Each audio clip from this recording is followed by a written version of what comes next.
इस संवाद में, इस डिस्पैच में हम तेजस्वी यादव की राजनीति को समझने की कोशिश करते हैं, उनकी इस चुनाव में क्या संभावनाएं उसकी बात करते हैं, और क्या संभावना आगे लग रही है, वो किस तरह से अपने पत्ते खेल रहे हैं, किस तरह से उन्होंने बिसात बिछाई है, उसकी चर्चा करते हैं।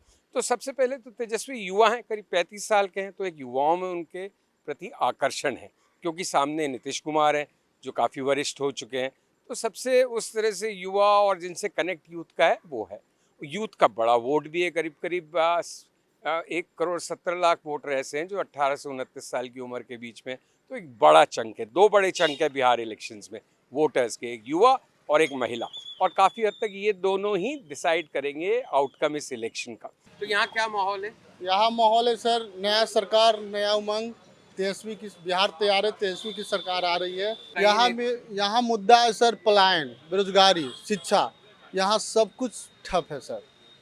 सब माने अथी के जनता के हम दी तनी केहू अब जीता तो आखिर के केहू के माने तनी कमाई खाएला माने अथी दी है नुरावा रोजी दी है नु धंधा कि हाँ ये में हमनी के जी ही सखाई सब पैसा से का होती। हम लोग भी एजुकेटेड है, वेल एजुकेटेड है, और हम लोग चाहते हैं कि तेजस्वी से काम करेंगे और हम लोग पूरा अच्छे से बेरोजगारी दूर करेंगे। इस पर हम लोग पूरा ध्यान देंगे और रिजल्ट बनाएंगे, पूरा एकदम पूरा जोरदार समर्थन है। हम लोग बीजेपी को सपोर्ट करते थे, लेकिन हम लोग देख लिए कितना सपोर्ट किया, लेकिन कोई फायदा नहीं है। लेकिन इस बार बेरोजगारी से दूर हम लोग हटना है और हम लोग पूरा तेजस्वी जी को समर्थन देंगे, एकदम भारी से भारी मतों से उनको जिताना है। ये परिवर्तन बहुत जरूरी हो गया। नीतीश कुमार थके हुए हैं, मनोवादियों के सरकार यहाँ चल रही है जी। परिवर्तन बहुत जरूरी है सर, तेजस्वी की सरकार हम लोग चाह रहे हैं और बनना भी चाहिए, उम्मीद भी है। चुनावी प्रचार में आचार संहिता का उल्लंघन किया जाता है, पिस्तौल और राइफल लेकर प्रचार किया जा रहा है बाहुबलियों के द्वारा। इससे बिहार को गर्त में सरकार बदलने की एकदम मूड में है, युवा मूड में है। नया होना चाहिए। हम युवा ज़्यादा बेरोजगार है बिहार में भी, और यहाँ कुछ मतलब युवाओं के लिए कुछ खास होना चाहिए। लेकिन सरकार नहीं बननी है तो आप किसकी सरकार चाहते हो, नीतीश की या दूसरों की? जो नई सोच लेकर के आए। नीतीश कुमार काम नहीं किए, विकास नहीं किए, इस बार आरजेडी का सरकार बनेगा, तेजस्वी सरकार आएगा। तो युवा कनेक्ट फील करते हैं, लेकिन अब वो कनेक्ट जो फील करते हैं क्योंकि उनकी नाराज़गी है कि रोज़गार की संभावनाएं नहीं हैं, उनकी नाराज़गी शिक्षा व्यवस्था से है, उनकी नाराज़गी ओवरऑल सिस्टम से कि बिहार उस तेज़ी से क्यों नहीं बढ़ रहा, और फिर जो बदलाव का एक उमंग है। तो ये सब तेजस्वी यादव की स्ट्रेंथ्स हैं, लेकिन वो उसको कितना कैपिटलाइज कर पा रहे हैं, ये एक बड़ा इशू है जिसको हम एनालाइज करते हैं। तो तेजस्वी के पास बैगेज है पास्ट का भी, लालू यादव का, वही उनका एसेट है, वही उनकी लायबिलिटी है। जो सामाजिक न्याय का पूरा एक वोट बैंक है या पूरा सपोर्ट बेस है, वो लालू से उनको विरासत में मिला है। लेकिन लालू के राज में जो लॉ एंड ऑर्डर की स्थिति खराब थी या जो जो भी उसके नेगेटिव्स थे, वो सब भी तेजस्वी को विरासत में मिल गए। तो एक स्ट्रेंथ और वीकनेस दोनों लालू प्रसाद और उनका बैकड्रॉप है। फैमिली में मिली है उनको, एक विरासत में मिली है, लेगेसी में मिला है सब कुछ, वो भी उनकी एक स्ट्रेंथ है, उन्हें खुद को ज़्यादा मेहनत नहीं करनी पड़ती। लेकिन उसकी वीकनेस ये है कि उन पे आरोप लगता है कि भाई आप डायनेस्ट हो, आप तो एक पारिवारिक पार्टी का हिस्सा हो।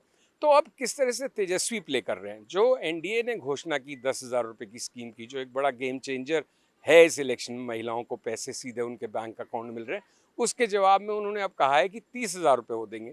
लेकिन क्या लोग उसको मान रहे हैं? क्या उसकी विश्वसनीयता है? मेरे ख्याल से जो मिल गया और जो जेब में चला गया, लोगों का विश्वास उस पर ज़्यादा होता है। आपने जो सरकार डरी हुई है, whatever Tejashwi has been saying, they've been popular, whether it is about pension, whether it is माई बहन मान योजना, whether it is about बिजली, इलेक्ट्रिसिटी, फ्री इलेक्ट्रिसिटी। लेकिन देखिए, ये हमने मध्य प्रदेश में देखा, महाराष्ट्र में देखा, सरकार डरी हुई थी, पैसा दिया और जिसके वापस आ गई। पर राजस्थान में नहीं हुआ, राजस्थान में बहुत कम हुआ। तो यहाँ भी हो जाएगा कि वापस डरी हुई है, पैसे दिए, वापस आ गए, क्योंकि आम वोटर के दिमाग में भरोसा नहीं आ रहा। Socially and politically Bihar is very aware amongst other states, they are very political, they know पैसा मिल रहा है रख लेंगे, लेकिन they know where is the future. दूसरा, तेजस्वी और भी कई बातें कर रहे हैं, हर परिवार में एक नौकरी की बात कर रहे हैं, उस पर भी लोगों को पूरी तरह से विश्वास नहीं है। तो जो आरजेडी की या तेजस्वी की जो बुनियादी प्रॉब्लम है वो ये है कि जो उनका सपोर्ट बेस है मुस्लिम यादव का, उसको कैसे एक्सपैंड करें, उसको कैसे बढ़ाएं।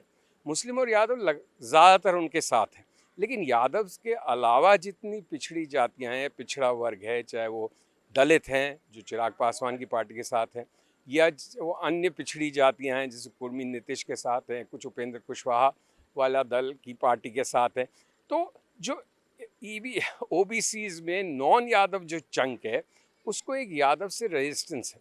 अब वो किस तरह से उसको फैलाएं, उस अम्ब्रेला को कैसे और चौड़ा करें, बड़ा करें, जिससे उस छतरी के नीचे दूसरे समूह, दूसरी कम्युनिटीज़, दूसरी कास्ट ग्रुप्स भी आएँ, वो उनके सामने एक बड़ा चैलेंज है जिसको पूरी तरह अभी तक तेजस्वी एड्रेस नहीं कर पाए हैं।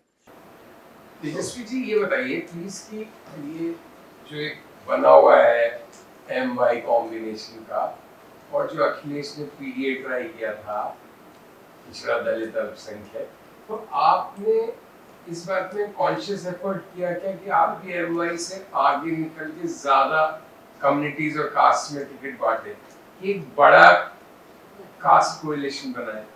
नहीं, हम लोगों ने किया यह लोकसभा में भी किया, कुशवाहा एयर एक्सपेरिमेंट कुशवाहा होते सक्सेसफुल है, और इस बार भी हम लोगों ने किया। ओके साली जी है, सब लोग, we have IP Gupta also, पाल समाज, तत्मा। दूसरा एक लेवल प्लेइंग फील्ड की बात है उनके सामने। भाई दूसरी तरफ सारे संसाधन है, सारा पैसा है, सब कुछ है। इधर तेजस्वी अकेले हैं, दूसरी तरफ नेताओं की एक लंबी चौड़ी बारात है, बड़े बड़े कद्दावर नेता हैं दूसरी तरफ। इनकी तरफ ये हैं राहुल गांधी हैं, VIP पार्टी के मुकेश साहनी हैं, तो इनके पास ये भी एक हैंडीकैप है, खुद को रोज़ 15 रैलीज करनी पड़ रही हैं। दूसरा थोड़ा सा ये भी है कि तेजस्वी यादव उस तरह की चुस्ती नहीं दिखाते जैसे एक कोई लड़ाई में जो मैदान में उतरा हुआ है वो कितने कमिटमेंट और प्रतिबद्धता के साथ, किस ऊर्जा के साथ लगा हुआ है। जैसे एक बहुत सीनियर लीडर हैं जो उन्हीं के अलायंस में हैं, उन्होंने कहा तेजस्वी की प्रॉब्लम थोड़ी सी ये है या शॉर्ट कमी ये है कि उनको मालूम है कि अगर वो चीफ मिनिस्टर नहीं भी बनते तो प्रतिपक्ष के नेता तो रहेंगे। तो एक तरह से उनका स्टेक पे बहुत कुछ है, लेकिन डू और डाई नहीं है, क्योंकि वो रेलेवेंट हमेशा बने रहेंगे। अब इन सबको वो कैसे पार करते हैं, थोड़ा SIR में भी उनको नुकसान हुआ है। थोड़ा एक दूसरी समस्या तेजस्वी के साथ ये भी है कि कैंपेनिंग का, जैसे मैंने अभी कहा ना, सारा का सारा वजन उनके कंधे पर है। तो हम मनेर में है, पटना से करीब 1.5 घंटे का रास्ता है। ये विधानसभा क्षेत्र है, यहाँ ऑलरेडी RJD के विधायक है और दोबारा यहाँ पे तेजस्वी की सभा होने वाली थी। उनको आ जाना चाहिए था आधे 1 घंटे पहले, लेकिन अब सूचना ये मिल रही है कि छोटी मोटी भीड़ तो इकट्ठी है, लेकिन जो तेजस्वी हमको मिलके भी बता रहे थे कि उनको बहुत परेशानियों का सामना करना पड़ता है। उसमें से एक परेशानी ये भी है कि उनके हेलीकॉप्टर को लैंडिंग की परमिशन नहीं मिलती। तो यहाँ की स्थिति भी कुछ ऐसी है, आप देखिए किस कदर चारों तरफ कीचड़ है, पूरी तरह से कीचड़ है आसपास, और उसकी वजह से शायद उनको अभी तक परमिशन नहीं मिली है। बिना परमिशन के हेलीकॉप्टर नहीं आ सकता। तो थोड़ी देर बाद जो ये भीड़ इतने सब्र से इंतजार कर रही है, जैसे जैसे ये खबर फैलेगी तो वो नाराज होंगे, भगदड़ भी बच सकती है, या फिर परमिशन मिल जाएगी और तेजस्वी आ जाएंगे। बहरहाल तो स्थिति काफी कई मोर्चों पर विकट है ऑपोजिशन के लिए और महागठबंधन के लिए। तेजस्वी कई मोर्चों पर लड़ रहे।